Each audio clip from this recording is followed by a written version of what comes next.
themselves directly into the line of fire. Their chairs taking a pounding and their bodies feeling every jolt, bump and crunch. These wheelchair rugby players are giving us a glimpse into a sport most of us don't know a lot about. Well, if Canadians know about hockey, Canadians should really get to know about wheelchair rugby. If you haven't seen the sport before, points are scored when a player with a ball crosses the opponent's goal line. Wheelchair rugby is a Paralympic sport, and this is the Canadian team that will be heading to London this summer. They're at the Pacific Institute for Sport Excellence in Saanich for an intense 10-day camp, where they're working hard to make sure they're ready to compete. Well, yeah, I mean, they always work us real hard at these camps. We got to find a balance between working us really hard and getting the proper rest and recovery, and our team does a good job of that. We have our heavy days, which are heavy.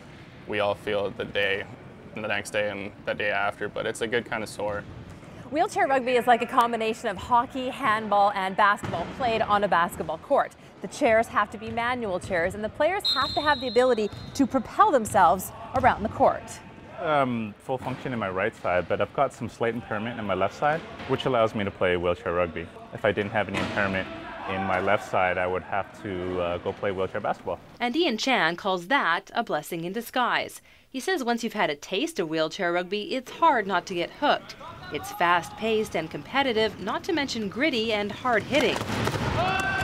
The team is made up of a combination of new players and experienced ones who have helped Canada earn silver and bronze medals at past Paralympic Games. 24-year-old Jason Crone from Ontario played in Beijing. He's sidelined with a hand injury now, but says he'll be ready to go for London. You know, as a team, we've come together very well. We're around 85 days to the start of the games, and you know, we're all really excited. We're all pushing well, and we're all working towards that gold medal. There are only 8 teams competing in wheelchair rugby at the Paralympics, but co-captain Ewanyshyn from Richmond says they can't take anyone lightly.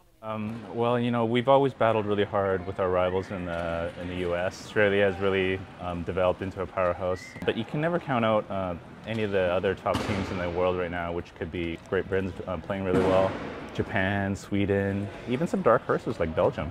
And for the team's coach, sporting your national jersey is really what it's all about. We have a couple rookies, and seeing the rookies that have never attended the games just being named to the Canadian team has been really exciting, just to see how they honor being able to put the maple leaf on. The team will only have a few more chances to get together to practice before London, including the Canada Cup in Richmond in June. The Paralympics start August 29th, and the team will start competing on September 5th. In Saanich, I'm Nikki Ewanyshyn for The Daily.